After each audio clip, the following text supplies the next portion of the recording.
we'll post this to our YouTube channel, and then we'll post the link in our newsletter and on our social media. So, all right, we're recording. Welcome everyone on this chilly Sunday afternoon. My name is Mandy Yates, and I'm the president of Monroe County Now. I just wanted to take an opportunity at the beginning here to let you know some of the things that we have going on and what our national organization has going on.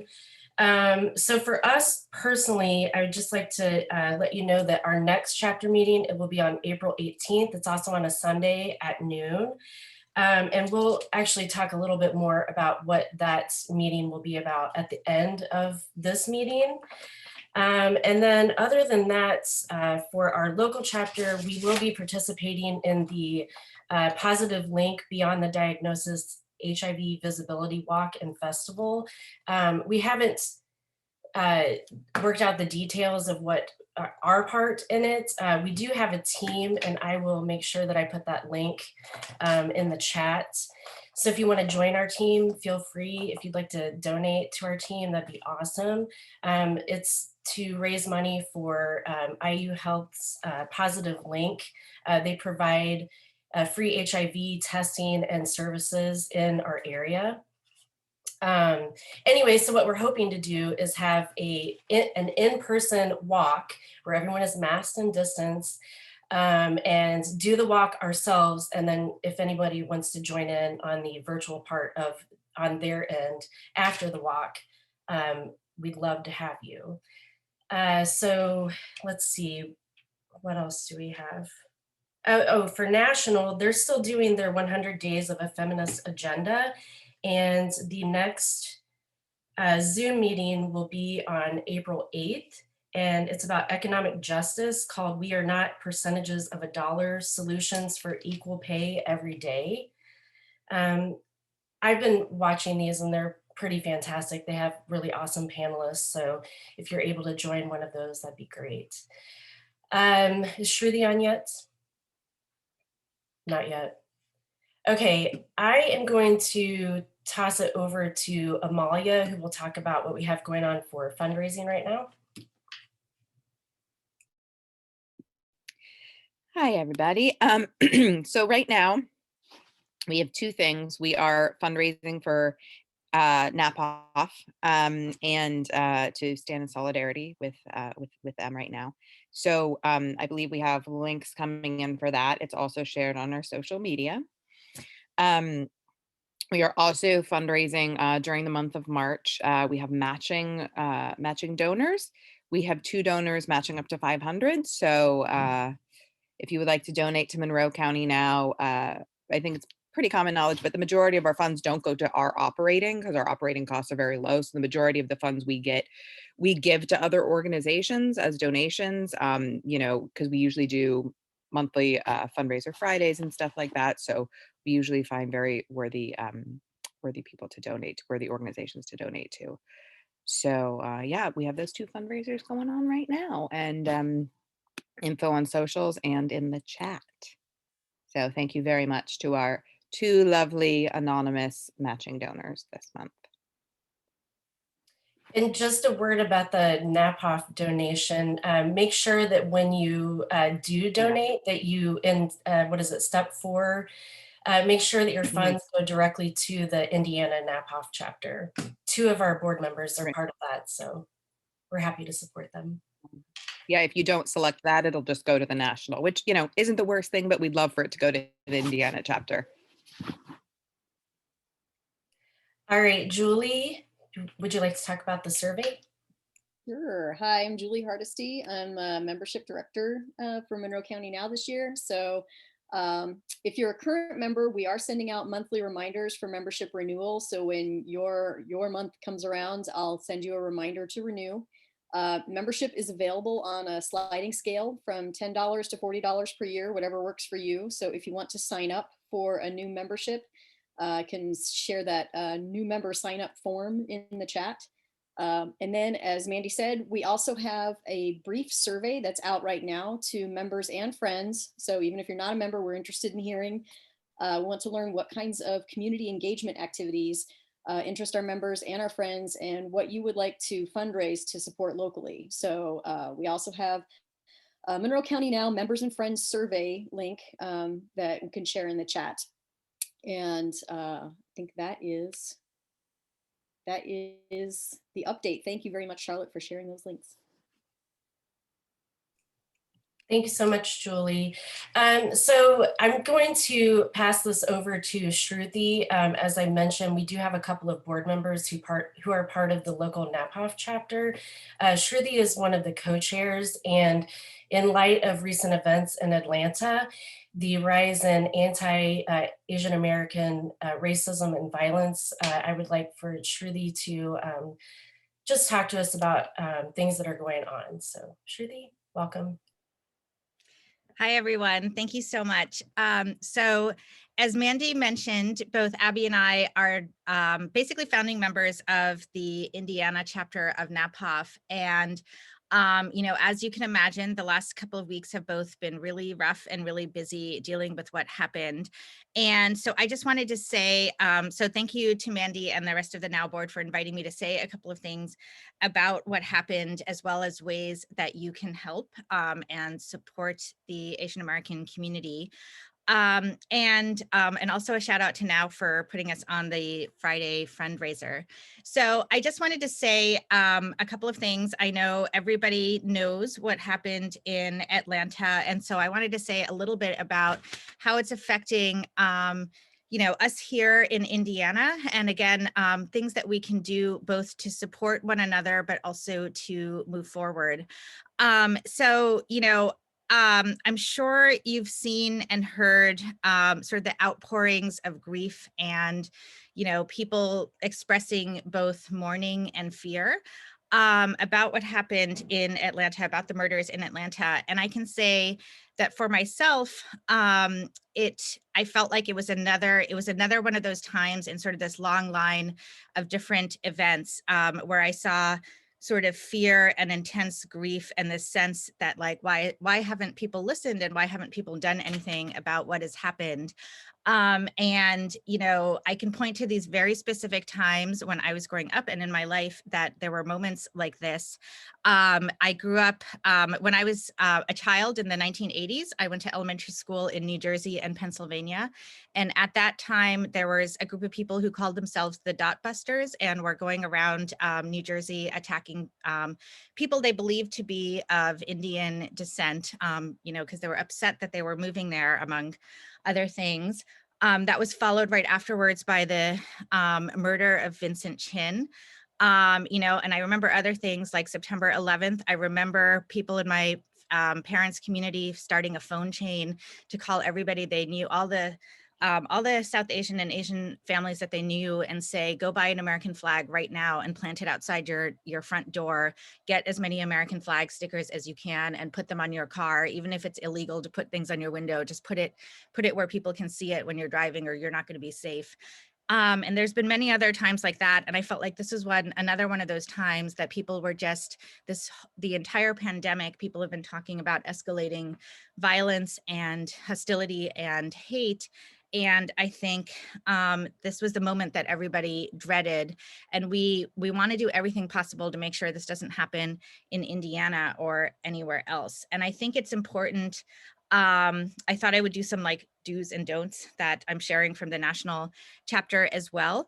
But I think it's important when you are trying to support people to recognize that this is not an isolated incident, right? It's part of not only the history of anti-Asian violence in the United States that stretches back centuries, but is, you know, an expression of the type of hostility that I think everyone I know has experienced and continues to experience and had escalated during the pandemic. So I think when you express your support, I think it's important to do that. I've seen a lot of places saying things like, don't talk about how it was senseless violence. We know that it was premeditated, right? Things like that. But I think it's all about acknowledging that everyone shares a little piece of what happened. And I think everyone is looking at this incident and saying that could have been my mother or sisters, or friends or, community or family members or neighbors. And then I think it's important as well. I think there's sort of been double wounds. First, the incident itself was so horrifying, and especially coming on the heels of, we all think the pandemic is almost over, or at least nearing its end. But on top of that, after, I think it was sort of at least a double wound, because first the incident happens, and then the media narrative immediately jumps to this sort of nonsensical discussion of whether the defendant's self-serving statement that he wasn't racist has anything to do with the event. And I think that's been a re-traumatizing narrative, right? Because people are forced to get out there and saying, the obvious things, that misogyny and racism are intertwined, right? That in this particular incident, you can't separate it. It also means the voices of the people who are actually witnesses at the event are being overlooked, right? There were reports all over Korean language media about what the witnesses had said about the perpetrator shouting things like, "I'm going to get all the Asians." And American media and the American police weren't reporting that because they didn't send people in who spoke Korean, right? In the aftermath of the incident, it was left to reporters to come in and do these kinds of things. So I think it's important to acknowledge also that the response has been really lacking. The dialogue over what happened has been lacking. And I think all of those are important when you think about how to support, your Asian American sisters and the people who are grieving and also looking to move forward. So I also, if you, for people who are experiencing some of that, we are having a NAPOF meeting this evening and a separate session set aside just for processing what happened. So I'd like to invite anyone who's interested to that. Now, in terms of what to do, I said a couple of do's and don'ts in terms of when you deal with people, when you're trying to support people individually or reaching out to people that you know. But I also want to give you some action items that you can do now. So NAPOF Indiana had been working on this issue of the rising reports of hate and violence prior to anything happening in Atlanta. And we had actually prepared a petition for the governor asking him to acknowledge what was happening and giving him some concrete steps forward, things that we asked him to do. For example, asking him to put together a state advisory committee on issues affecting Asian Americans to condemn and address the spike in violence and reporting incidents that had happened in Indiana. We know there's a nationwide spike. We know there's one in Indiana as well. And we there and elsewhere had emphasized that these reports that you're reading about, that there's rising hate and violence, around the United States, tied to the pandemic, but also ongoing. I just wanted to emphasize that anything that was reported is just the very tip of the iceberg, right? Hardly anybody actually reports anything that happens to them. I can say that almost every Asian American woman I have spoken to has experienced something over the last year, but also more generally, and not one of them has reported anything, right? People just don't come forward and report that. So whatever we do have reported is just the tip of the iceberg. So we gave this petition to Governor Holcomb on March 11th, and we're waiting for a direct response from the governor, but I am proud to say that we have our senators, including and representatives, including Shelli Yoder, who's here today, sponsored a Senate resolution condemning anti-Asian racism and hate and hostility in the Indiana legislature, which passed. That was SB 29, which passed last week. So we welcome that. And as I said, we're asking the governor to take specific action. And I'm going to try and post the petition here. After Atlanta, we decided to reopen the petition and ask for additional support. We have a range of organizations. Most of the big universities in Indiana have signed it. We have civil rights organizations all over the state. We have groups like MC Now signed it, supporting this petition. But what we're really looking for is concrete action to condemn anti-Asian hostility, but also to support communities. And we're looking for community-based responses. We are not looking for increased policing for the obvious reasons and the impacts it has on, all of our communities, but also specifically on Black and Brown communities. And really looking for the voices of the people who are affected by what is happening to be amplified and listened to. So that was, so I just popped the petition into the chat. So as I said, please sign it, please share it. We are going to represent it to the governor. We've made some progress. We had a meeting with the state's chief diversity officer last week to talk about what the governor could do and how to move forward. And I think that was a really productive meeting. And we will keep updating you as things progress. I also just wanted to point out that one of the exciting things about when you think about events like this happening, you also think about how do we, build power and solidarity and express that. And I see that really happening over the last couple of weeks. I see tremendous support, solidarity. People are listening, and we've tried to seize this moment. And we're lucky in Indiana, we have some of the leading voices who have been looking at what's going on. And I think that's another reason that a lot has been happening in Indiana, but we have some of the key people who have been talking about the negative impacts of the model minority myth in Indiana, some of the researchers for the Stop AAPI Hate organization that's nationwide. Here, also part of our NAPOF chapter, and we have community members, from all sort of age groups, parts of Indiana, different professions, different, life experiences all represented. And so I'm really proud of that. So I hope that was helpful in both sort of marking what happened, but thinking about what we can do moving forward. And as I said, I was giving you to-do items. One is this petition. The other is to support NAPOF, either the Indiana chapter or nationwide. I meant to say earlier, but also I urge everybody to keep in mind that this violence is so gendered that we know that of the thousands of reported incidents of hate that Stop AAPI was collecting, 2/3 of the incidents were directed at women. So it's a deeply sort of gendered and misogynized, form of hostility that is going on.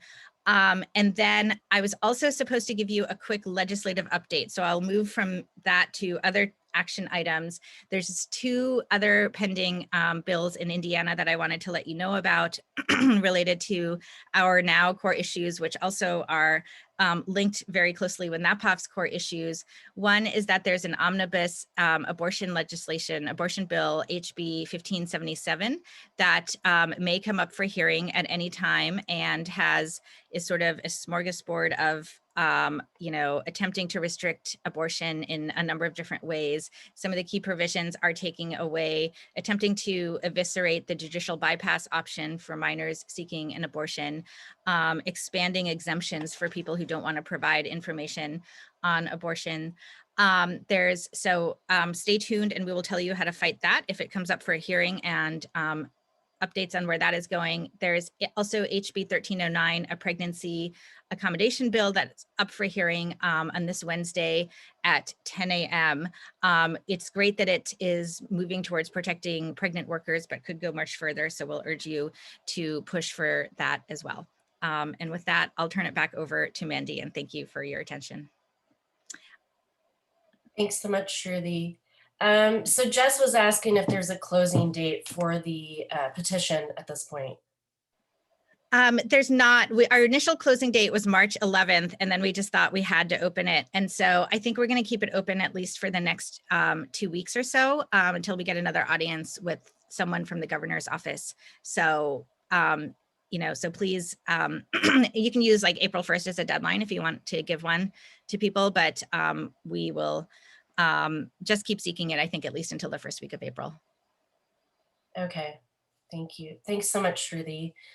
So I think that's all we have from the board, and we do have a a nice panel today that I think it's going to be packed. So if we do have time for questions from people on the Zoom call at the end, we will open that up, or feel free to put any of your questions in the chat and I will make sure that Abby knows that we have some questions from the audience. So with that, I'm going to hand everything over to Abby Eng, our Vice President, who is our moderator for today.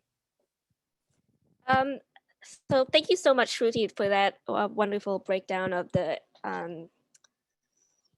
issues going on.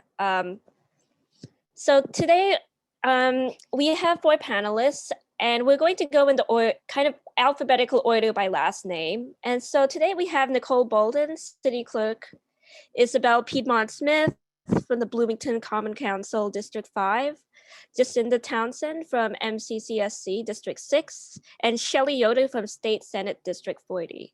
And I'm going to read their bios to you, and Mandy will also drop their bios in the chat for you as well. We have about 6 prepared questions, and then we'll open for audience questions after that. And for people who are not speaking, could you please turn off your camera? Otherwise, you'll show up in the Zoom recording. Thank you. I'm also fighting with my cat right now, whose head is on my laptop. So if you see any like weird movements, I'm just me like trying to push her to the side. So Nicole Bolden, the Bloomington City Clerk, has been actively involved in the Bloomington community for over 20 years. Nicole received both her undergraduate and law degrees at Indiana University in Bloomington. She has served or serves on the board of directors for the Community Kitchen Foundation of Monroe County Community Schools, the Community Advisory Board for WTIU, the steering committee of the Democratic Women's Caucus, and is a member of the local Elks Lodge. She's the co-founder of the Monroe County Black Democratic Caucus, serves on the board of the Indiana Stonewall Democrats, and was a charter member of the 10/100 committee. In 2015, Nicole became the first African-American woman elected to citywide office and the only LGBTQ woman of color to hold elected office in Indiana. In 2019, Nicole was excited to become a graduate member of the Hoosier Women Forward inaugural class. Nicole is also the proud mother of 2 daughters, Tegan and Zora. Her mother, Valerie Houghton Motley, is a judge in Monroe County, and her father, Frank Motley, is a retired dean from the Maury School of Law. Nicole has 4 siblings and 30 nieces and nephews. Isabel Piedmont-Smith is a Bloomington native and first-generation American born to German immigrants. She's a graduate of Bloomington High School South and received a BA in History from Oberlin College and an MAT in Social Studies Education from Boston University. Since 1998, she has served as fiscal officer and department administrator in the Department of French and Italian at Indiana University, Bloomington. She became interested in Bloomington city government in 2002. Along with other environmental activists, she urged the Plan Commission to emphasize biking, walking, and public transportation as transportation modes and to protect green space in the city. In the past 10 years, she has served on the board of the South Central Community Action Program, on the IU Bloomington Professional Staff Council, and on the Bloomington Environmental Commission. In 2007, she was elected to the City Council to represent District 5. From her term of service, she counts the Green Building Ordinance, which she co-authored with Dave Rollo, as a major success.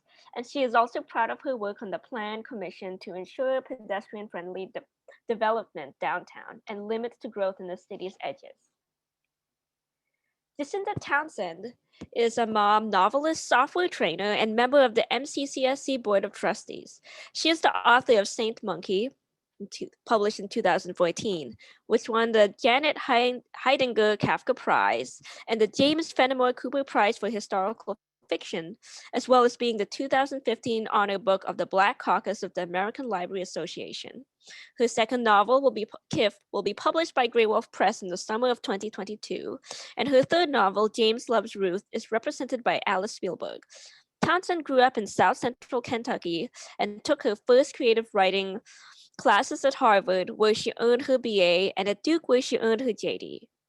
She later received her MFA from the Iowa Writers Workshop and was a Fulbright Fellow to I can't pronounce, sorry.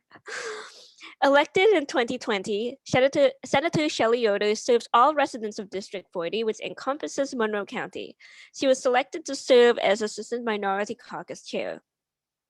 She's a senior lecturer at Indiana University Kelley School of Business and is honored to have represented her district on the Monroe County Council from 2013 to 2019. Senator Yoder served multiple years on the board of the South Central Community Action Program, including the Head Start Policy Council and the Monroe County Opioid Commission. In 2017, she co-founded and co-chaired the statewide award-winning South Central Indiana Opioid Summit. She has an extensive background in managing nonprofit organizations focused on women's healthcare. She lives in Bloomington with her spouse and 3 children. Please join me in welcoming our panelists. Virtual applause. So with our first question, I'll start with Nicole, move to Isabel, Jacinda, and Shelli. And we've kind of crafted these questions to be questions that can sort of apply to all panelists, even in different areas of government. So the first question is a little bit more basic. So what led you to want to be in local and state politics? Well, thank you, first off, for inviting us to be on this panel. I feel a little bit intimidated by my fellow panelists. I know all of you personally, but it is an honor to be here with you nonetheless. And what led me to want to be in politics? I never imagined that I would want to be in politics. I came at it sideways. I had a whole different plan for my life, but I was lucky enough to get a job working in city government, and had always kind of been on the periphery of politics, helping out with campaigns and with local elections and that sort of thing. And when I got my job, I was able to actually see how you could help in politics and how you could help your neighbors in your community by doing the work of politics, and actually see how policy could actually directly impact in your community. And that was where I actually began to see the marriage of policy and politics, and where it actually came together and began to help people. So it was never a direct goal, but once I saw how it actually began to work together, that's when I started to become more involved. That's it. Thank you. Mm-hmm. Well, I got involved in local politics initially with the Green Party of Monroe County, which some think is very recent, but actually got started back in 2000, in the election of 2000, presidential election. And through the Green Party, I got involved in the growth policies plan.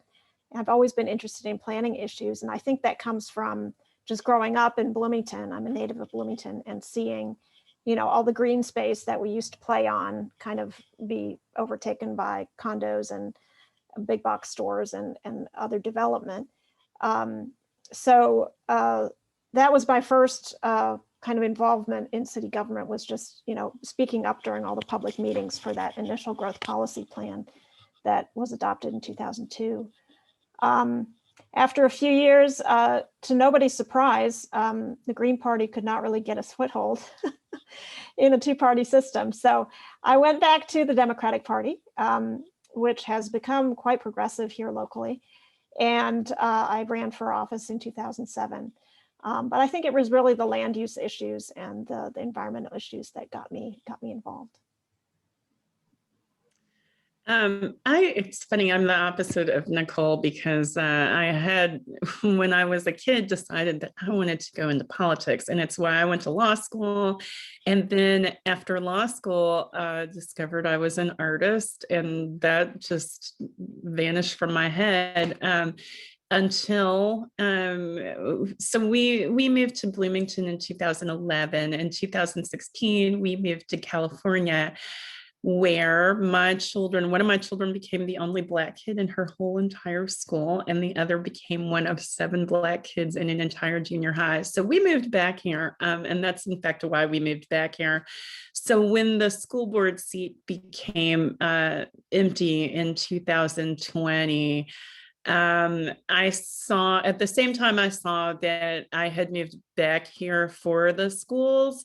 I saw some areas of improvement, and I went to the school board interview expecting just to be able to talk about that at a school board meeting, and then got the call the next day that I was appointed, and then became invested enough that I wanted to run to keep my seat. So I did.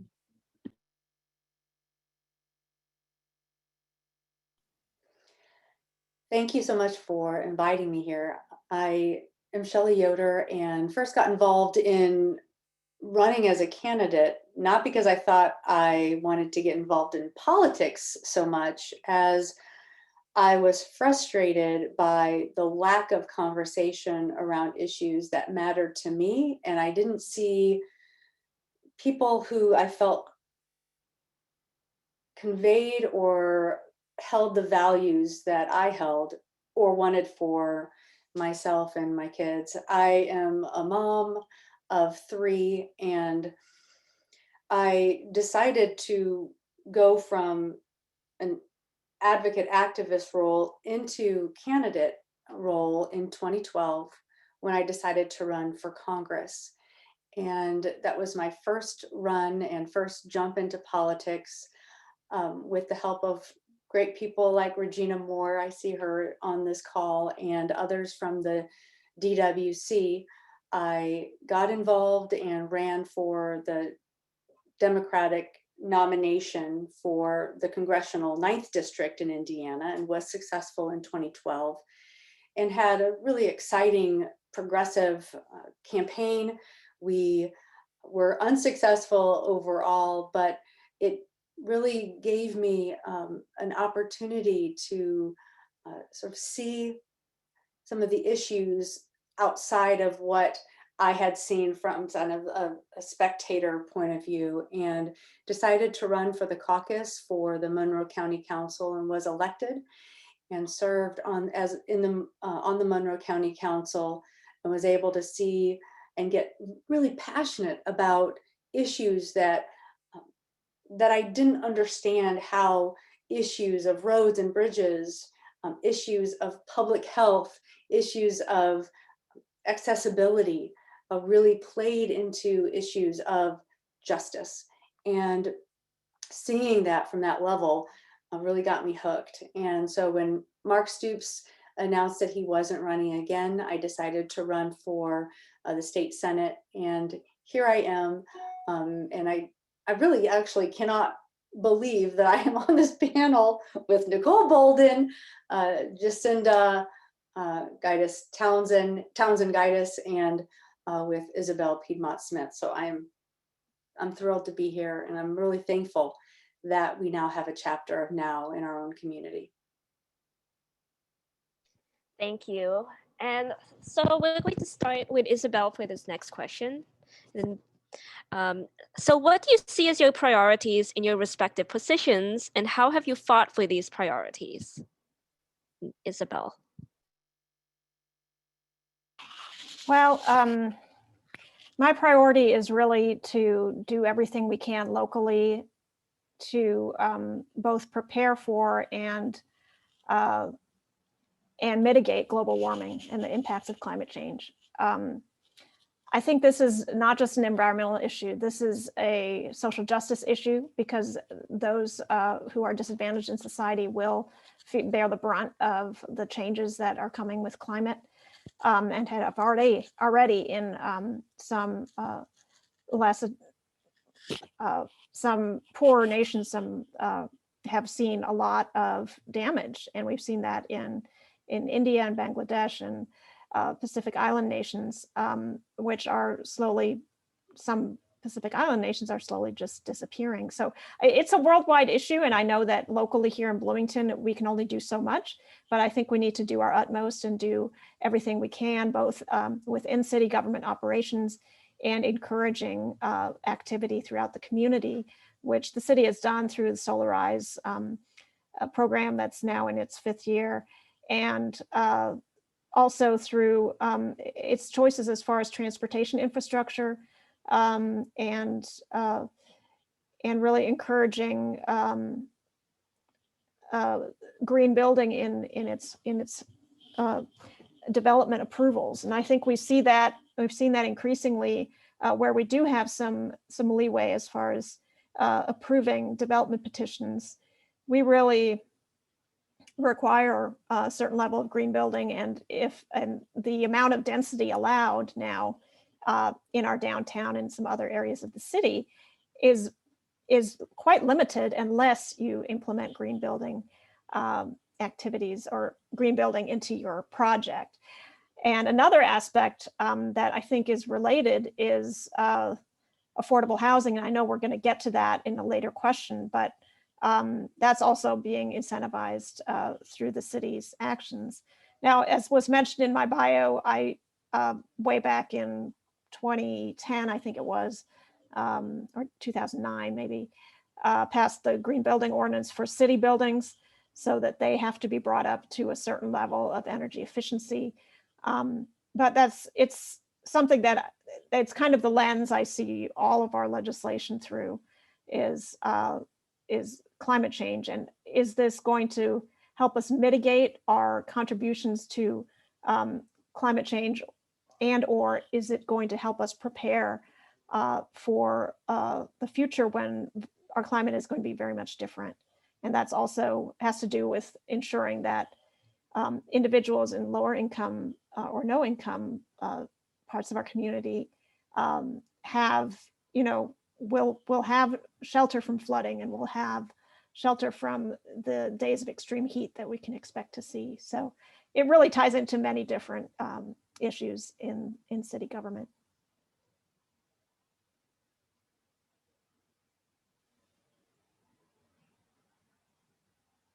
Thank you. And next we'll have Jacinda.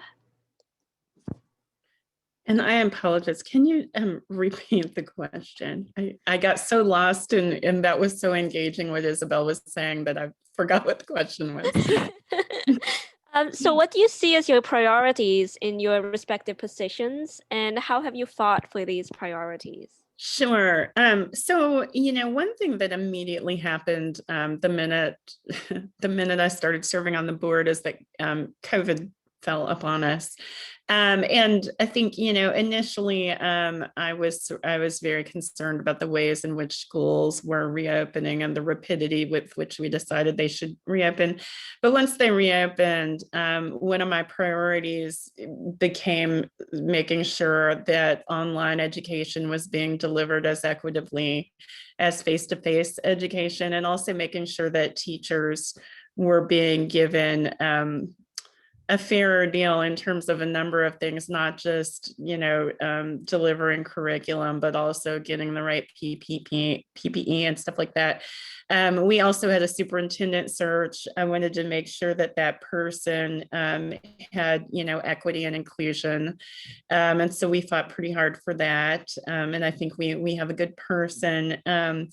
We recently passed a social justice curriculum join, and it's pretty cool. It's I actually wrote and proposed it, but now that it's passed, it will join social justice curriculum to our sociology, world languages, U.S. history, and government courses. There's an exciting bill, and I know Shelli knows all about this, that Indiana wants to propose a civics curriculum for all students. And if and when that passes, I would like to put some social justice into that as a join for us as well.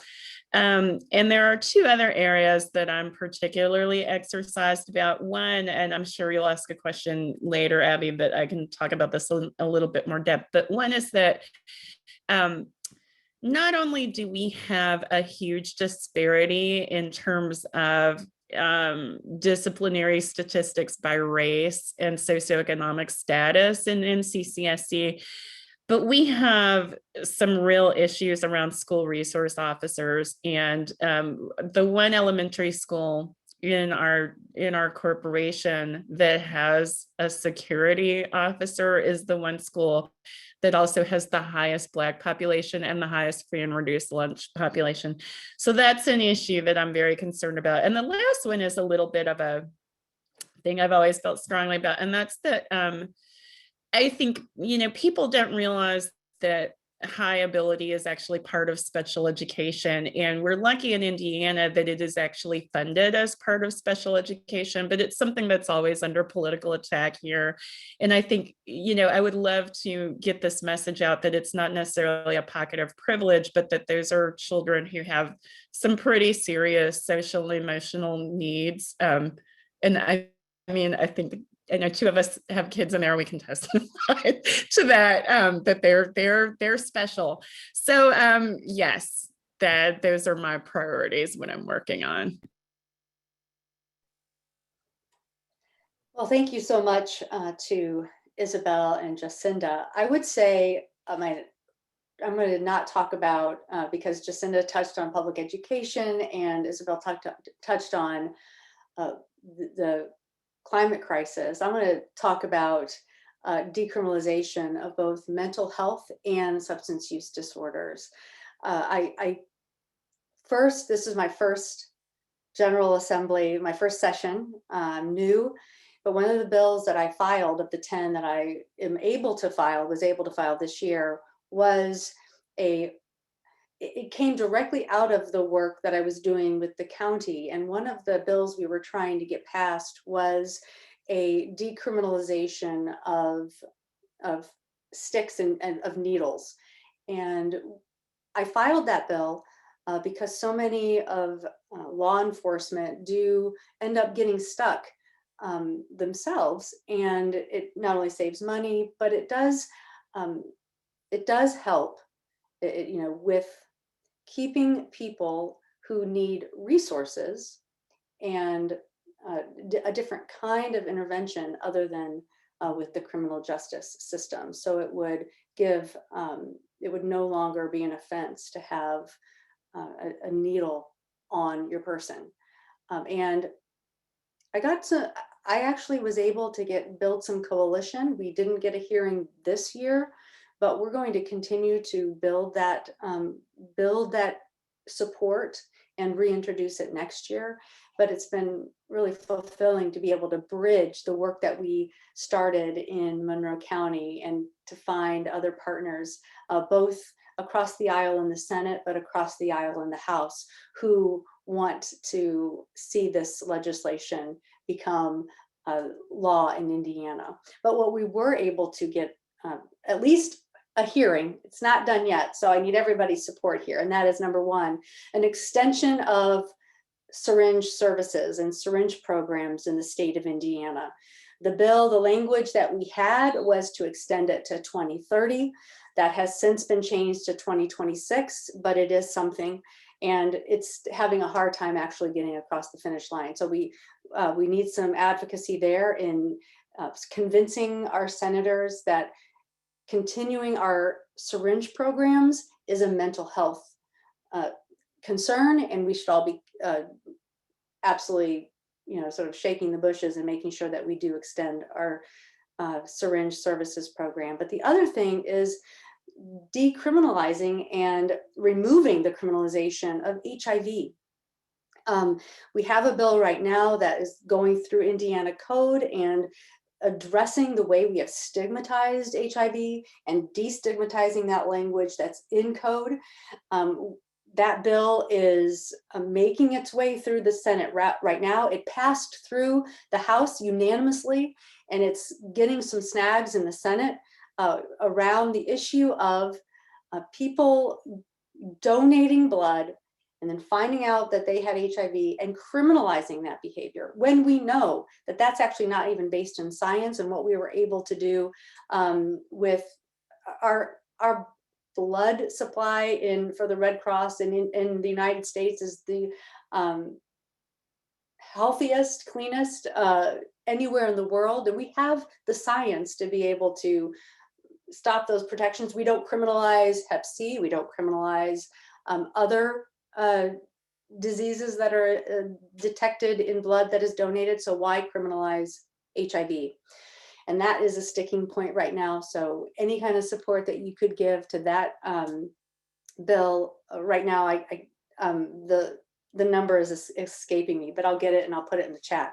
But those issues I care about deeply, and that's what in this session I've been able to get some traction and build some coalition around that across the aisle, and even with both the Senate and the House. So those are the things I've carried with me to the Senate, and appreciate everyone's continued advocacy and support in those areas.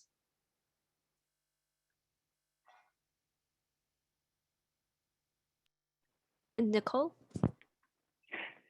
So my position is different than Isabel's and Jacinda's and Shelli's, in that I'm not a policymaker in the same way. City clerk is really the record keeper for the city council. So I don't have the traditional legislative priorities. So I'm not making policy in the same way. My priorities tend to be in how do I complete the city record and make sure that it's held in the same way.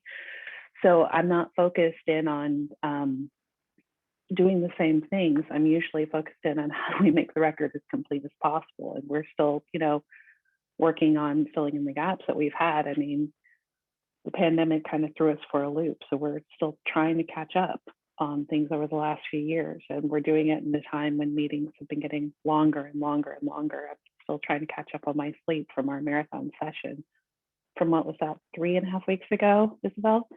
I'm still not there. I don't think I ever will be again. But even in that role, there are still things that I would like to see, not only through the clerk's office, just as an elected official in general. So I still want to see more women in elected office throughout the city. So whatever I can do as an elected official, I'm still working in that role, and more people of color, more women of color in general. I'd like to see more elected officials and people in decision-making roles go through anti-racism training. So whatever I can do as an elected official to encourage other elected officials and policymakers go through that sort of training and ongoing learning, because it's not a one and done. Those are the things that I'm trying to make a priority because it's so very necessary. So my role is, it's different. It's just absolutely different, but it's still something that I'm able to maneuver around. So I don't know that I'm answering the question in the same way, but the others do, because I can't answer it in the same way, but that's what I work on. Yeah, thank you so much. I think it took me a while before I just learned about the city clerk's role and just how important that role is. So I'm very glad you're here on this panel with us. And so moving on to our third question. And for this question, we'll start with Jacinda and move down the line. And so what is it like to run for office as a woman candidate? And do you think that there are unique challenges to running in Bloomington and Monroe County that are different from running in other towns or counties? So I'm not going to talk too much about that because I feel like a relative newcomer. But I will say that, let me answer it this way. I was so heartened to see all over the country for pretty much the first time ever that so many single mothers, when they ran, said first and foremost, I am a single mother. Because I feel like we kind of neglect this as an area where public policy makes a huge difference. We assume that all women's issues are the same. My issues are totally not the same as a single mother. And I think, even campaigning was so much harder for me because, for instance, I feel like, as a mom, the amount of time I was away from home during campaign season was just amplified. The amount of support network I had to help do various things, is half of someone else's. So I was really proud to run as a single mom. And I know when Cori Bush won and she says, she said, like, I'm here, like, I am a single mom. And I think somebody else, it was like their whole campaign and they won. And I'm just, I'm glad there's more awareness around that. So.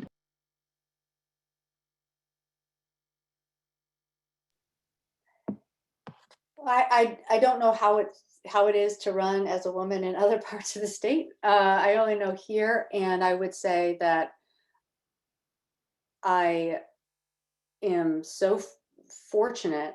I think we are so fortunate that we have, the DWC, who is pushing hard to make sure that women have the support necessary to be able to run. And I would say that it was that support, that network, that I think many people in our state don't have, to be able, and I was somebody who was so incredibly new, but I knew that I could go and say, I'm thinking about running as a candidate. And there were people in the DWC who quickly said, I want to help, I want to help, I want to help. To be able to have that kind of a network is incredibly helpful and important. So I want to give a shout out to the Democratic Women's Caucus for their work and for the way that they've served as an example to other Democratic Women's Caucuses that have popped up throughout Indiana, from Lawrence County to Floyd County down in the southern part of the state, and others as well. So an incredible resource for those who don't identify as male, to be able to use and have support and a network to get started in politics, whether you want to work as an advocate, as manager of a campaign, or the campaign candidate. That's a good resource that we have in our community. Yeah, I would agree with Shelli. We have the Democratic Women's Caucus, and it can be a really good resource for running in Monroe County. And I remember, a few years ago, when I was talking to one of the former chairs of the Democratic Party, who said that we tend to, as a county, skew toward female candidates, which is our female candidates. I don't remember how they put it exactly. They said that our female candidates tended to get an outsized portion of the vote in Monroe County. And I thought that was really interesting. And I never looked back at the numbers myself to see if that was, just how much that was, but I thought it was really great. I recently ran for a position in the Democratic Party. I lost, but it was really interesting because it was a statewide thing. And I had an opportunity to see what it was like to run against a man in the Democratic Party in the state, at the state level. And it was different to run at the state level, but I also saw a network of women really kick into play in the state level with the Hoosier Women Forward Network, and it was great. And the women who had been in the Hoosier Women Forward classes were really enormously supportive, and it made a difference. So I think that running as a woman candidate and having a network of women who are supporting you is enormously important. And it can make a huge difference as a woman candidate to have women who are willing to step up and actually follow through on the things that they say they believe in. And I don't think that all women actually do that all the time, but when they do, it's enormously powerful. So that's all for there. Yeah, I would echo everything my esteemed colleagues have said, and I just want to agree also that I'm honored to be on this panel with Shelli and Jacinda and Nicole. I think, when I first ran in 2007, I think it was more difficult to run as a woman, and I wouldn't have won my primary without the DWC. It was a three-way primary, but it was mostly there was one gentleman who had been in the Democratic Party for a long time and been active in various planning functions, and he the attitude was kind of like, it's his turn now. It's, you know, he deserves this. Why are you causing trouble? So I caused trouble, and I continued to cause good trouble. But I think, you know, by the time I ran the second time in 2015, the DWC had really become a force. And I think it's a wonderful support system. I think as compared to other places in Indiana, of course, Bloomington is a blue dot. And so being a Democrat in Bloomington is easier than elsewhere in Indiana, with a few exceptions. But also, there are a lot of talented, motivated women in Monroe County. And so, you know, I guess a slight drawback would be you might find yourself running against another woman who, you know, has great qualifications as well. So there may be more competition in that respect. But yeah, you know, when I first ran, not many people knew who I was, and more people knew who my opponent was. So of course, that's always, you know, first time candidate. That's often the case. I don't know so much if it was a matter of me being a woman, if that played a huge role, but seeing how in society as a whole, there is a lot of sexism, it probably did play somewhat of a role. And I don't have children, so I did not have that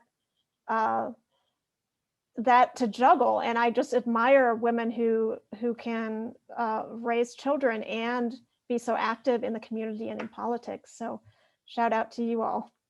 But I think that's about it for my answer to this question. Thank you. Yeah, thank you for those answers. And so our fourth question, what are the greatest strengths and weaknesses or challenges in terms of diversity, equity, and inclusion regarding the various institutions that you currently serve in, whether that's MCCSC, City of Bloomington, and State Senate? And we're going to start with Shelli. Thank you, Abby. The challenge is, as a white woman, educated, I'm straight. I mean, yes, you've got the gender thing, but by and large, I feel like people are cheering me on. I mean, I will just say, you've got that privilege. And if you are truly passionate, I think the struggle is issues of racial inequity it's exhausting. It is at every turn, something that you would say, we're just talking about, I mean, it's not just, it is in everything. It's talking about how we make up our commissions, our advisory boards, our task forces, making sure you're talking about that, making sure that equity is discussed and specifically and intentionally named and addressed. Or whether you're talking about our public education system, or at the state level, how we're defunding it, and issues of racial inequity in that aspect. Or we're talking about healthcare, talking about utilities at every turn. I think the challenge is I must be not resting in that privilege, but challenging and pushing back and standing with and listening. And that piece is, I think, what I find is both the greatest challenge is it is never ending, and it can't be never ending. That's my answer.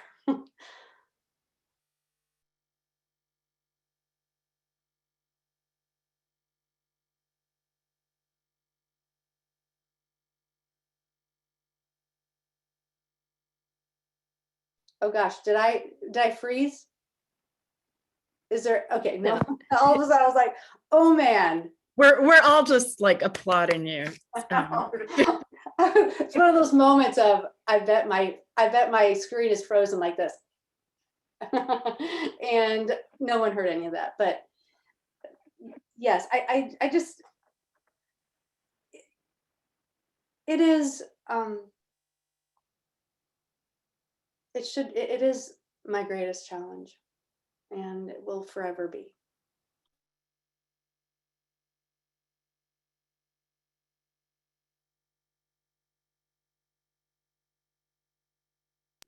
I can go next. Is there an order, Abby? I'm sorry. I don't want to. Oh, mess- I think I was going to go Nicole, Isabel, and then you.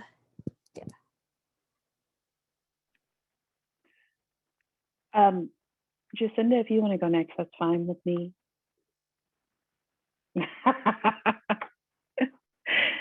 I'm going to start with our greatest strengths that I see in terms of diversity and inclusion, which is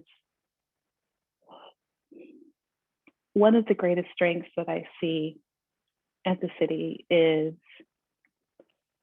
a sincere desire to be inclusive. There are a lot of really good-hearted people who want to be inclusive, who want to do the right thing, who truly believe in inclusion and diversity. And that's always a good thing, to really want it. And I think that is its greatest strength. And it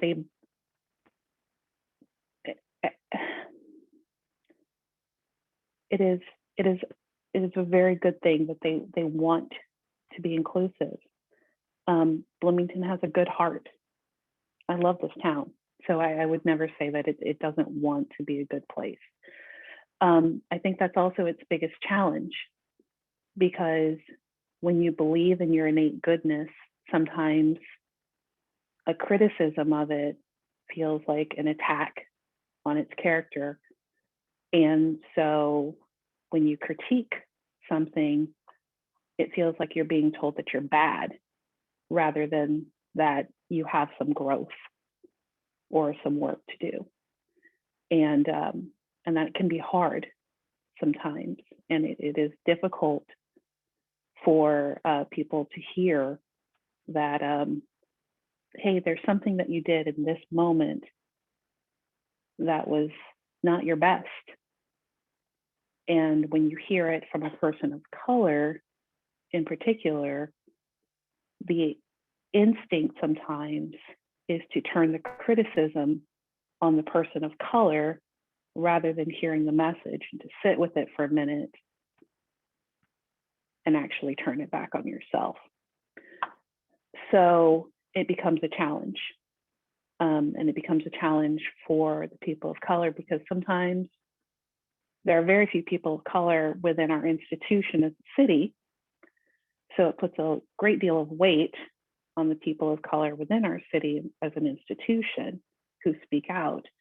And I think that we as an institution, and I'm including myself in it because I'm very much part of the machine itself, but it puts a great deal of weight on us, because we forget as a city that when people of color speak out, we are speaking out because we care about the city. And people don't actually speak out unless they care. So when somebody speaks up and says, this is a problem, they're speaking out because they care about the institution. So it is both our strength and our challenge. And that's what I would say there. Yeah, thank you so much for that, Nicole.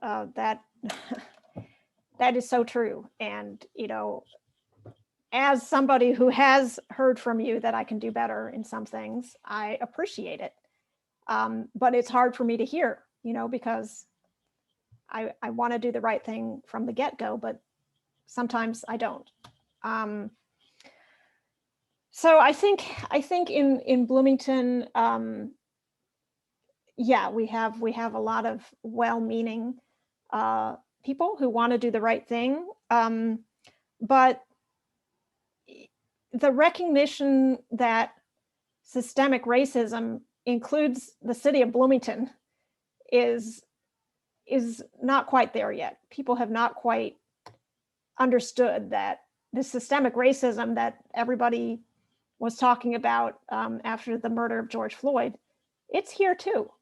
I mean, we have that in our city government, in our police department, in the laws that we make and enforce, and how we make and enforce those laws. But it's very hard for people to hear that because of what Nicole said. You know, we think we're doing well. We think the city is very inclusive and is doing things better than other cities. And maybe we are, but we still are working in a system that is flawed from the beginning. So incrementally, we need to chip away at that. One thing that I think in Bloomington we need to include is people of low income or no income. They need to be included as well. And we have, unfortunately, we have a very small African-American population.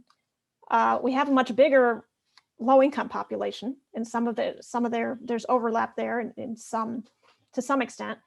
But from what I hear and what I experience, it's low-income people in particular who are not part of the conversation when we're talking about issues that affect them directly.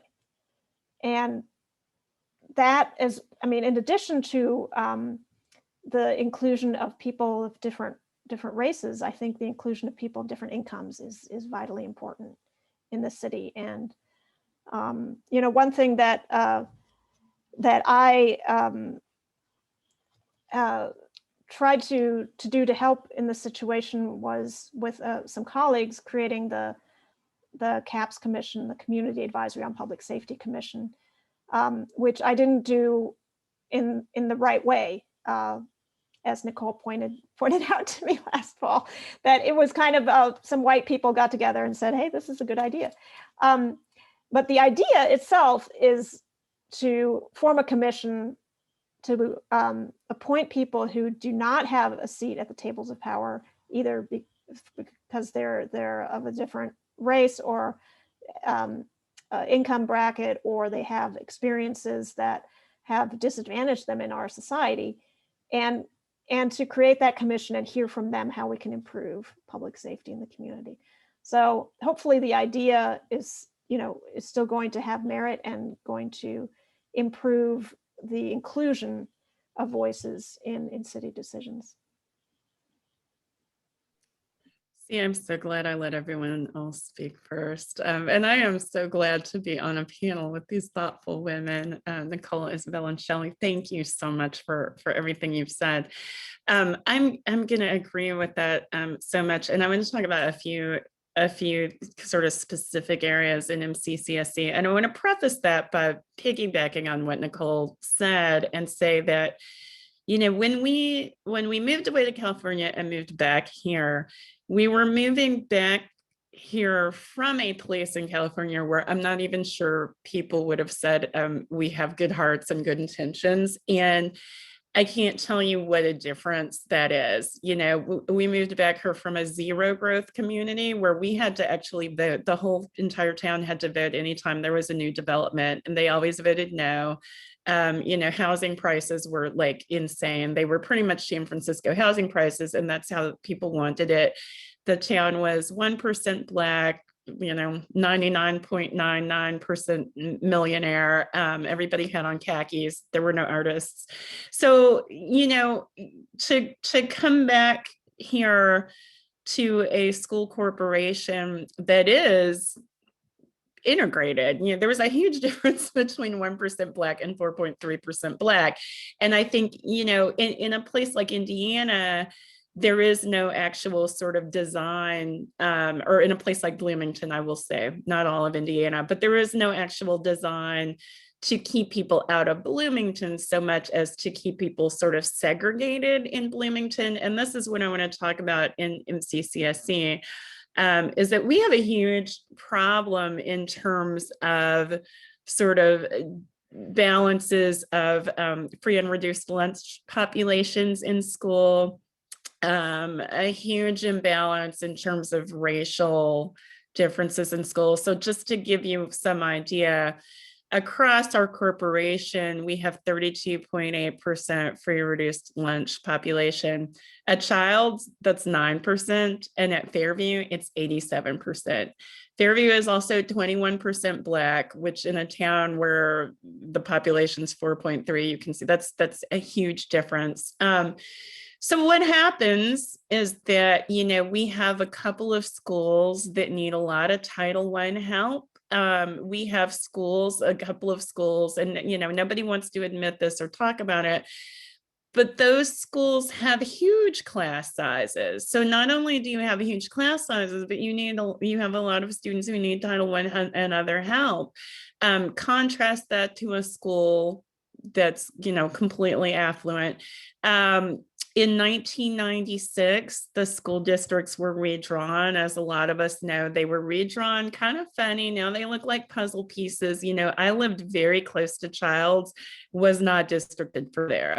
I was districted for Rogers Vineyard, which brings me to kind of the other end of this is that so we have two ends of school segregation here. One is this end that's just, you know, terrible, terrible, terrible in terms of this imbalance of resources.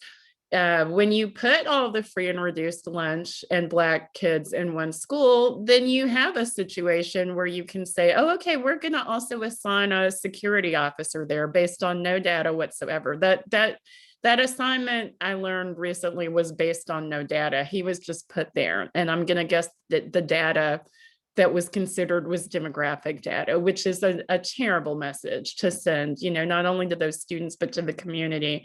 But also then we have the other end, because my younger daughter has not had a Black classmate since kindergarten, and she's now in 6th grade. And I mean, I've been in that situation. And so, you know, it's not politically correct to say this, but that's trauma. That's a trauma that child has endured.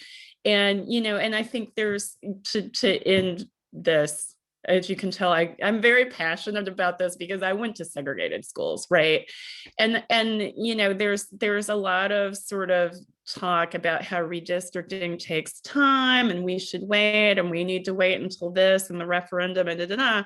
And I would just, you know, turn to that James Baldwin quote, how much time do you want for progress, right? Like, you've had my parents' time, my grandparents' time, my children's time. My children are now too old to benefit from any redistricting that would happen. So they have spent their entire school career here in MCCSC in segregated schools, you know, and so, yeah, we have a lot of work to do around equity and inclusion in MCCSC. So thank you for those answers. And I'm going to actually skip ahead just out of respect for people's time, and so we can have time to get to audience questions. And so I'm going to skip ahead to the last question, which is, what do you hope for the future of Bloomington and Monroe County? And I'm going to add to that, how can we support you? And we're going to start here with Nicole, then move Nicole, Isabel, Jacinda, and Shelli in that order.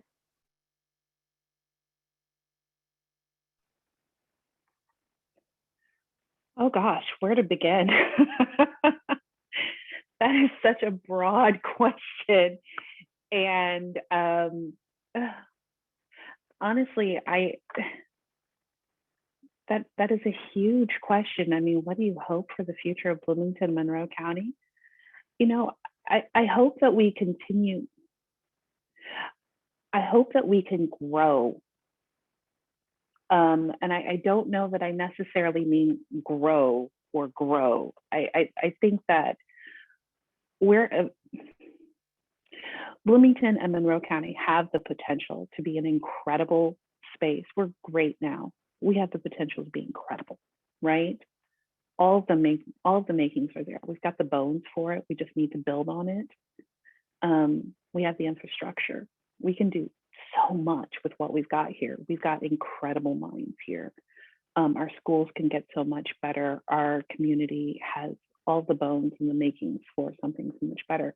We need to work on our brain drain because we are losing some of our minds at a prodigious rate.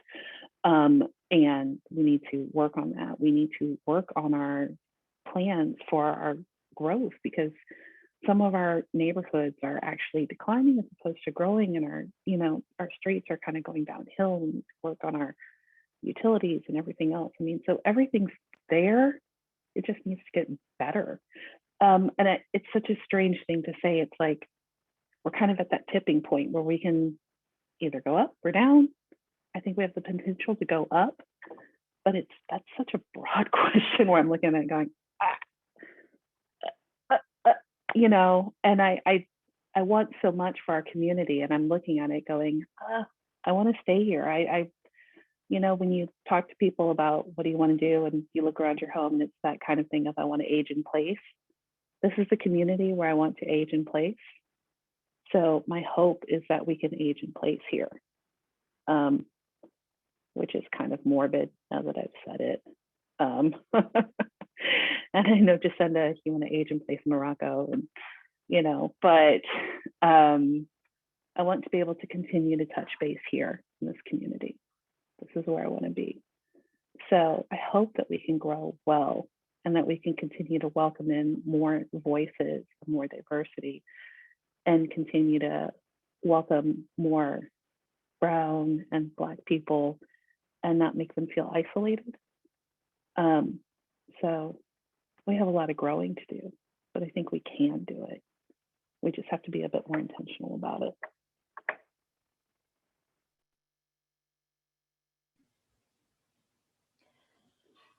Yeah, I agree that this is a tough question.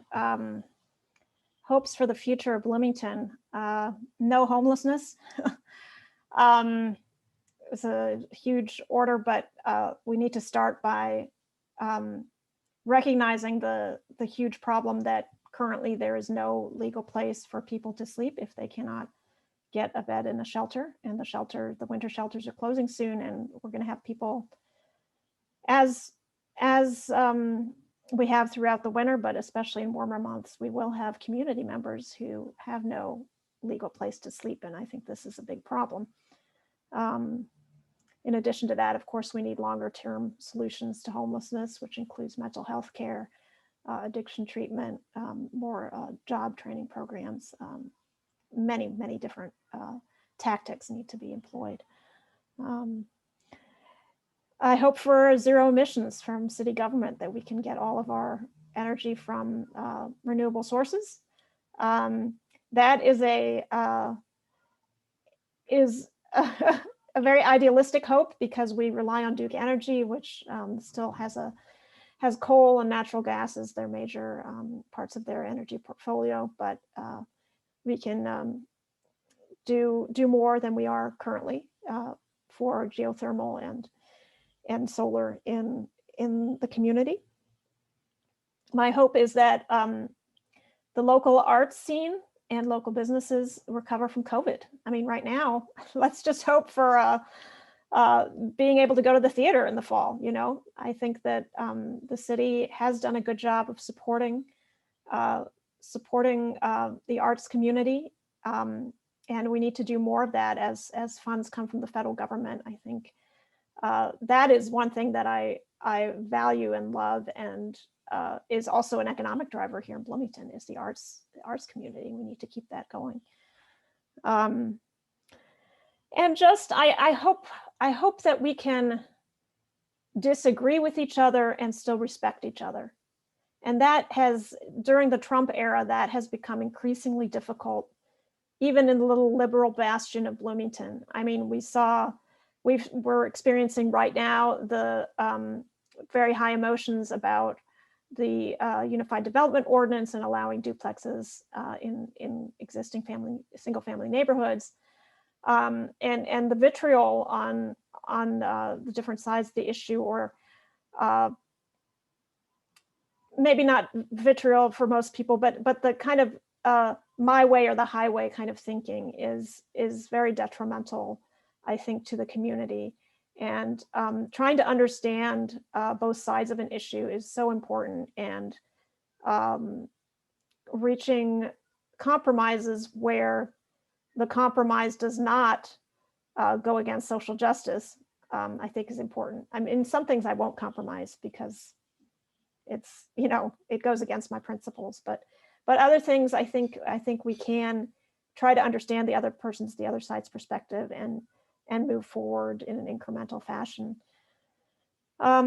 So I hope for that as well. I hope for understanding among people coming from different perspectives.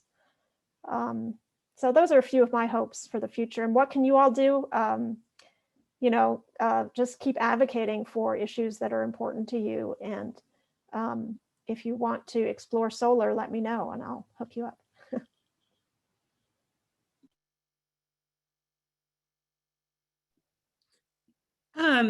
I think there's a couple of specific things that I would love to see. I'll talk about MCCSC and then just Bloomington in general. I mean, one thing I haven't talked about is that, in the wake of George Floyd, a lot of school districts around the country just completely got rid of their school resource officers. There is no research that indicates that SROs increase school safety. And there's a lot of research that what they really do is disrupt student learning.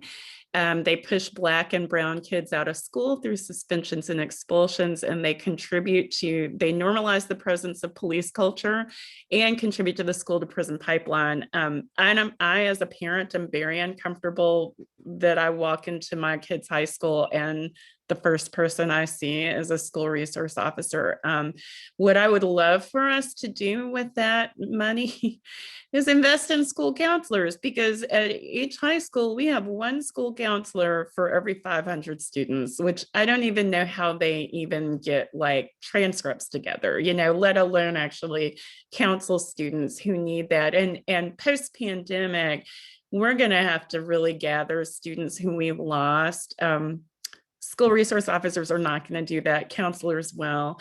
As far as Bloomington on the whole, I think I want to echo something, that a couple of people on the panel have said, and just talk about, I had this fear, when I moved back here, I became acutely aware of just how much Bloomington had changed in the, 7 years since I moved here. I hope that this never becomes a place where people are priced out, but I can see that happening incrementally, just bit by bit. People, I know someone who is like, I go shopping in Bedford for my groceries, and I'm like, this should not be, Bloomington should not be like this. That's worrying to me, and I hope that we can develop ways of, stopping the kind of socioeconomic segregation we're getting into in this town. And also, yes, absolutely, like artists need help. I haven't talked about the arts, but I'm an artist. Like post-pandemic, if we want to sort of keep the arts in Bloomington, we're going to have to actually like make that happen. Thank you. Well, thank you. I know that right now I'm serving sort of at the sort of state level, and when I think about what I want for my vision of Monroe County and Bloomington, is my hope is that we keep our hearts and our minds and our ears open to and willing to change when we're not getting it right, and humble enough to do the work in order to put those changes in motion to make that happen. And one of the things I appreciate about this community is we do value education, and it does take education in order to continue to move us forward, in order to say, I may not have all the answers, what's out there, and continue to try to create a community that that doesn't make it difficult for all people to call this community home. People who want to live here. What are we doing specifically and intentionally? But that's going to happen sort of at the state policy level. And we're still struggling in the State House to be able to ask questions of racial justice and issues of equity that people are open to hearing. That all of a sudden it doesn't get changed into we can't actually name racial injustice. We can only talk about it in terms of politeness, civility, and respect. And that bothers me. I think it's really important to be able to use words, and language is important. So not being able to name it at a state level is problematic. But I see communities like ours as pushing that forward. And so may we not be so afraid to have those difficult conversations that we're not having any conversation at all, and it appears that we're all getting along. I think the fact that we are wrestling with issues of the treatment of those who are unhoused, issues of whether or not we have an integrated public education system in our community, issues of housing and who can afford to live here. If we're not pushing that forward, if we're not having those conversations, it will be that much harder to ever have that happen at the state level. So my hope is that we will continue living into those areas of discomfort, be willing to not back down in our advocacy, and be willing to admit when we are wrong and listen to the voices and to the people who can lead us forward. That's my hope for our community. It's my hope for our state. And so I really appreciate now for pulling this panel together, because I'm honored to be with you and with the other 3 women on this important discussion today. So thank you all. Thank you once again to all our panelists. And it's about 1:30 right now, but hopefully we'll stay on a bit for a couple of audience questions. So the first question that I have that I see in the queue is from Charlotte. And this is a great conversation that has some timely resonance, especially in regard to the great impact that the Democratic Women's Caucus has. So last week, the DWC issued an apology that was pretty clearly on the defense and did exactly what you shouldn't do in responding to a concern brought up by a person of color. So how do we make sure, and this is more general, but how do we make sure that the systems that support electing women or elected women as well are equitable and fair? And anyone on the panel can feel free to chime in.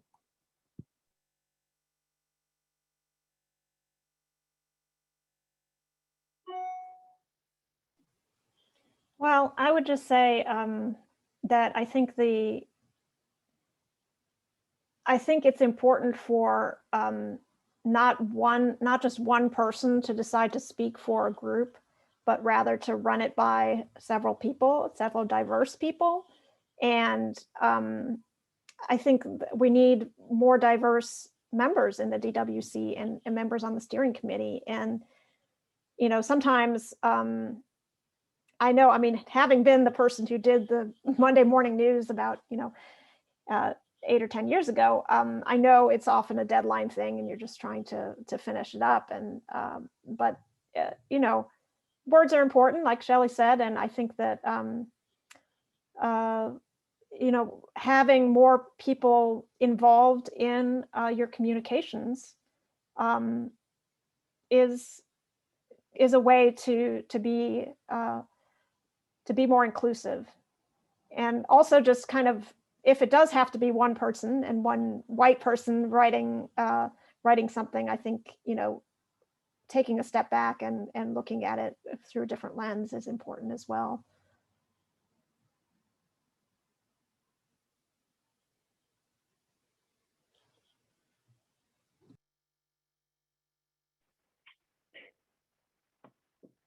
So I think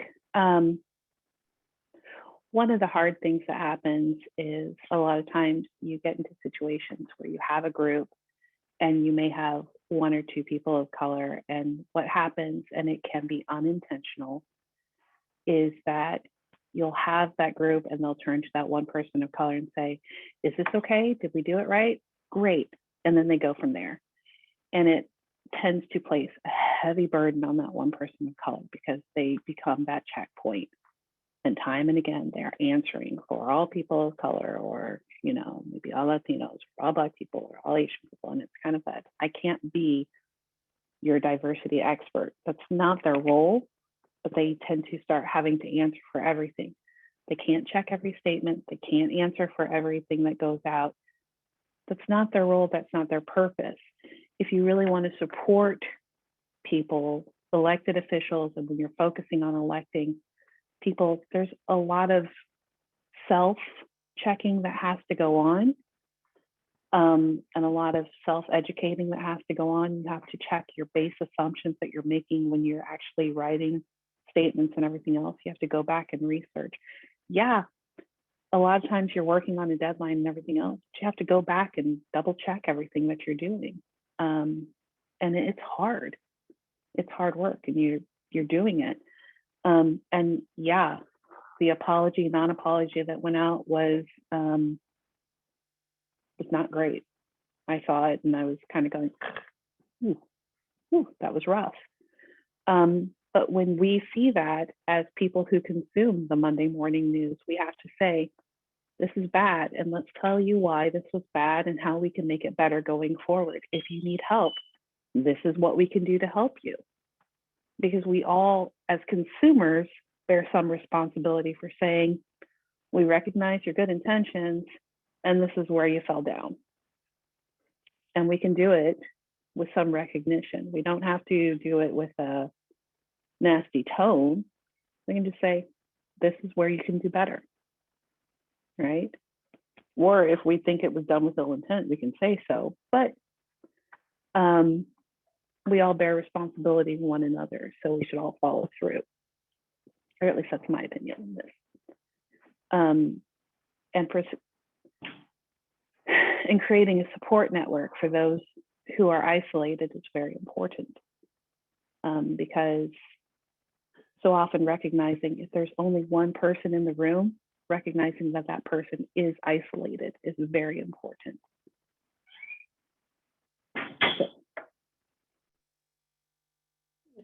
Just because I feel pressure that I have to say something because I haven't said anything. Okay, Charlotte, thank you. This is a really good, very good question. But I would say, yeah, what Nicole said. Yes, just cut that into a little clip and then just keep replaying it. Each of us, we need to do our own work. And it is every day we have to be educating ourselves. And like I said before, remaining open to change, leaning into that fear. And yes, we'll probably not get it all right, but ask why to yourself and get into, there's lots of literature out there to help us. So keep yourself, if you can't check yourself, how can you check anyone else? I don't think you can check anyone else. I think when you hear someone who has concern and has been hurt and offended by what you are saying or have said, I think you need to be not so quick to respond, but need to sit with it, and before issuing another statement, investigate what went on. And maybe in this time of needing to have a statement about everything has pushed us to feel like we have to do it so quickly. But maybe we just need to take a breath and listen and do our own self-work. That is easy to not when you are in positions of power, to not continue that work. you have less time, and maybe that's when you should be listening the most.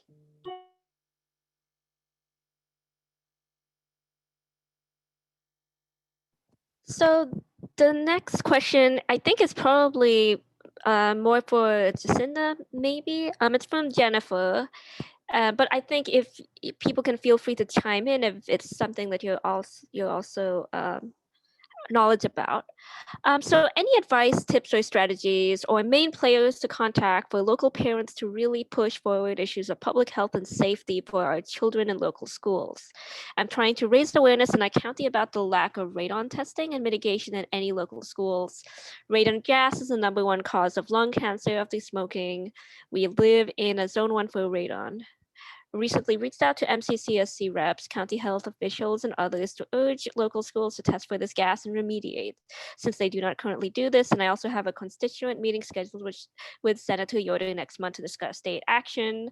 Any thoughts from the panelists on how to ensure success in this issue, especially with MCCSC? Sure. And just, in general, when you write to the entire board and the superintendent, please know that issue goes on our radar. A lot of people don't do that. I think, there are some issues, obviously, that you want to go to your building principal with first, but something like this. And it just popped into my head, and I'll have to put this in the chat, but we actually have a health committee. It's not called the health committee, it's called the health and something committee, but I'm going to put that into the chat and I'll tell you which board member is on the committee, and you might want to write that specific board member. But in general, with MCCSC, writing to the entire board and the superintendent is the way to go.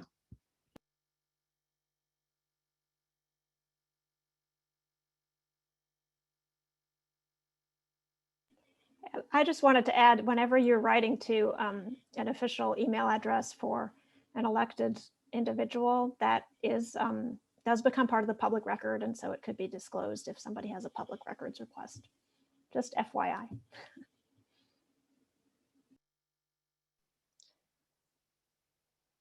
So does anyone have any, if no one has any final questions, I do have one question that came in from Regina Moore that we can maybe end on.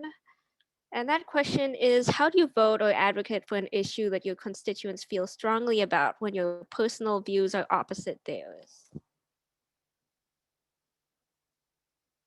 Oh, and I got another question as well. So that will be a, you can answer that question, and then we'll have one final question to close us out. So I'll try this one, and because I do get letters from constituents, and there's been a campaign really pushing a House bill. It's a House bill to expand vouchers in Indiana, and it's coming directly from Monroe County students who are in some of our private schools. And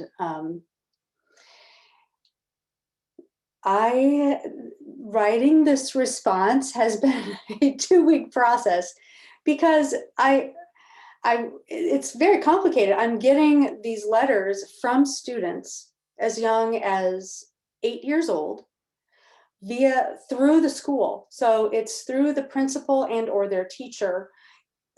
And it's a letter from a child talking about funding a private school and the reasons why they want their private school. And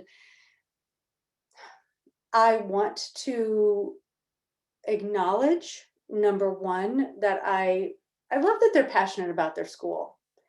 I also think it's important to communicate to them why I'm a strong advocate for public education, and how their school, so it's just a response that I'm taking into consideration the age of the person, both honesty, acknowledging where there's common ground and where there is difference, and why I believe what I believe as their representative, and why I want to continue having a conversation. as we go forward, and really hope to see them serve as pages and interns at the State House.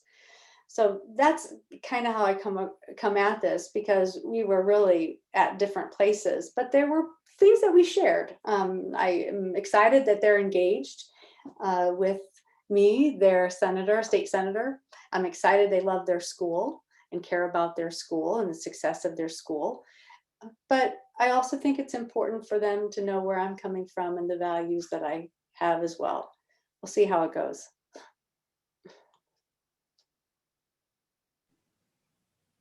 Yeah, I've certainly struggled with this question as well.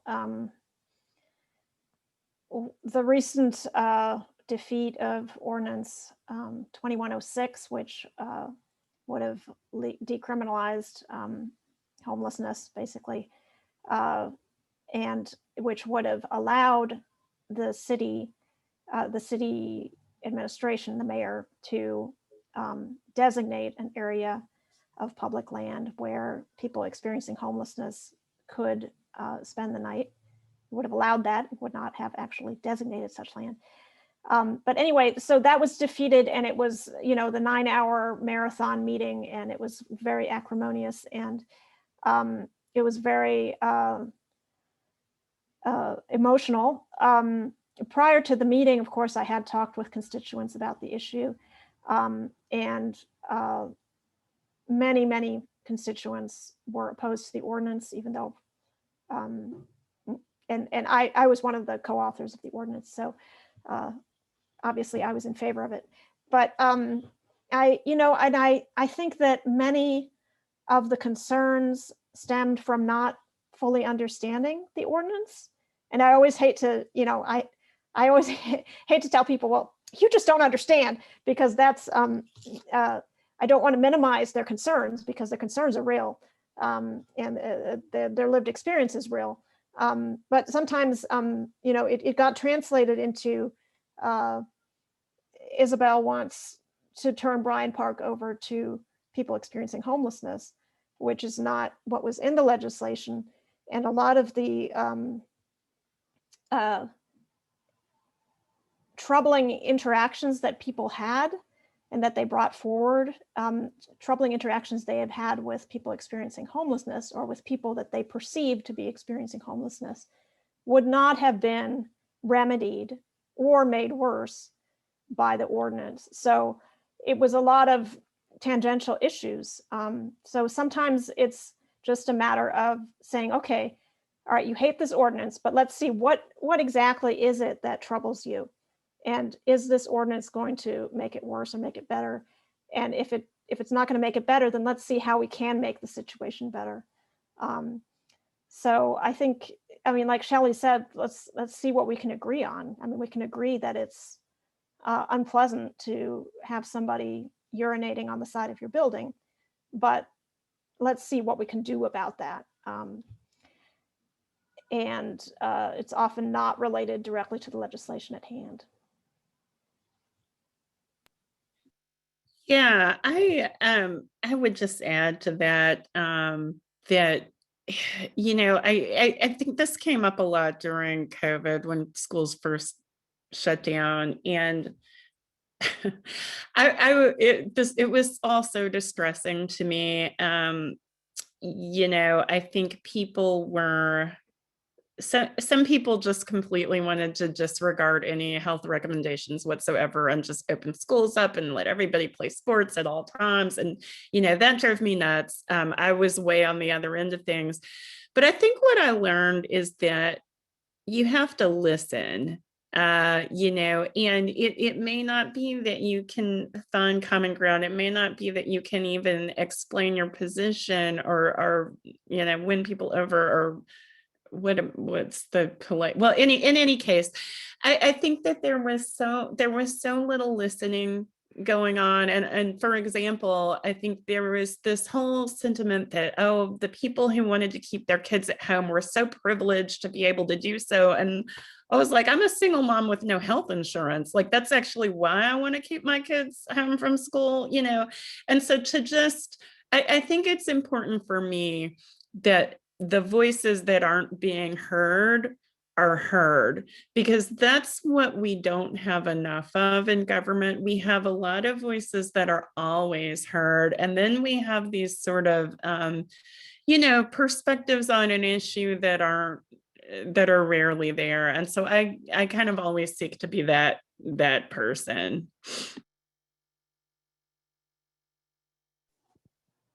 So we have one final question, and I thank everyone for staying beyond their time. This has been such a great discussion. And the last question is pretty simple, straightforward. How do we get more women of color a seat at the table?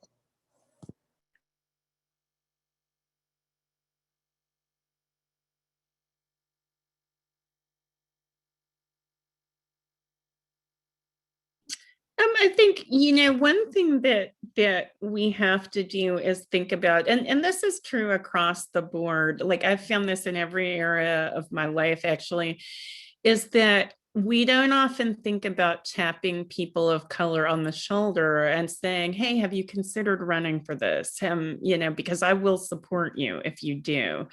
And I think that happens informally in other communities, but I feel like we need to do a lot more of that. I know when Keith Klein's seat came open, due to his untimely passing, I personally reached out to some people, women of color, and said, think about applying for that. So I think if we could do that across the board, but not only reach out and say, think about running, think about applying for this seat, but also here's how I will support you when you do.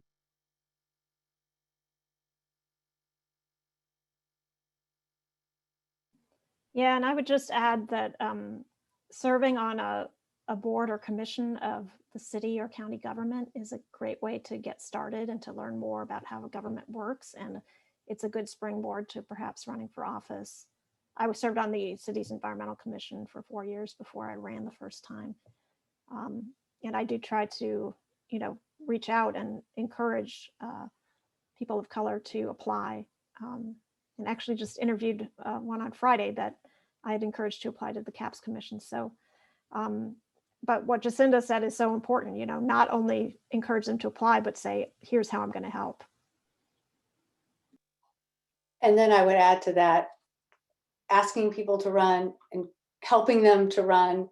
And then when they get elected, helping them be successful. I think that is an incredibly important part of this, because I look at my dear friend Nicole Bolden.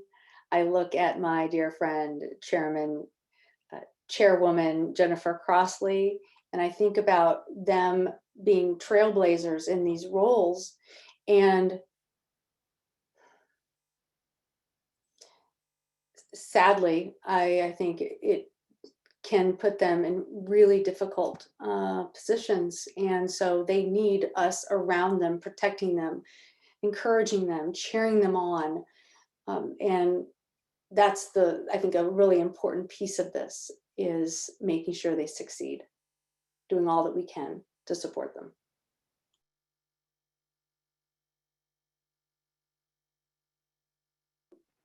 I would say one of the things that we can do to get more women of color is to look around and look at women who are doing work in other spaces and start bringing them into the political sphere.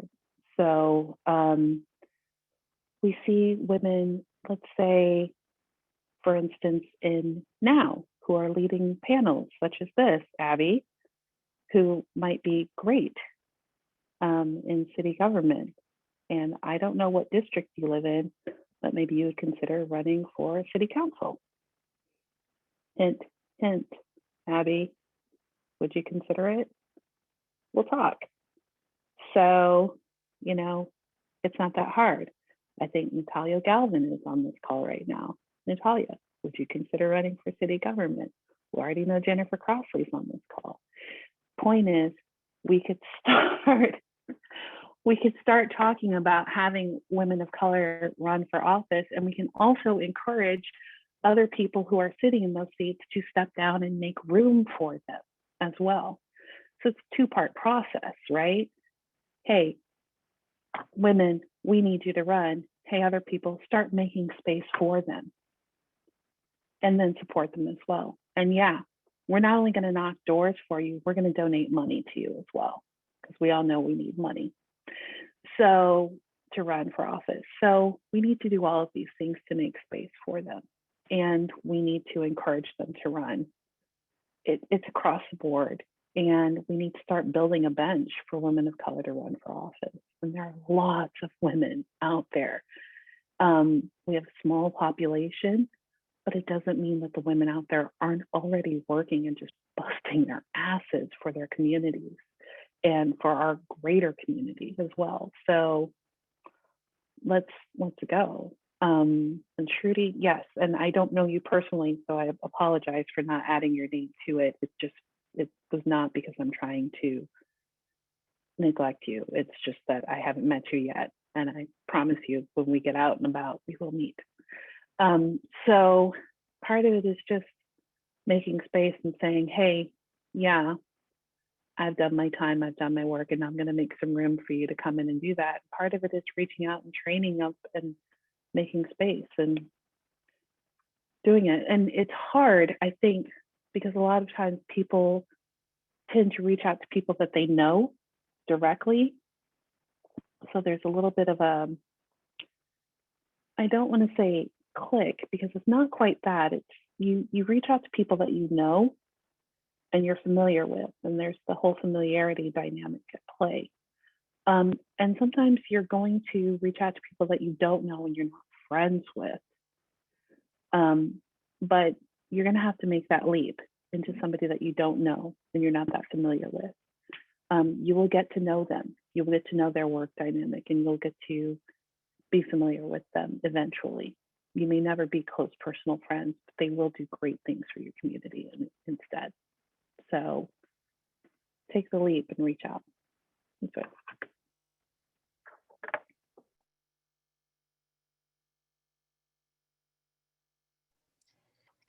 So on that note, I have like a bunch of messages saying, please run for city council. I will think about it. I can make no promises at this time.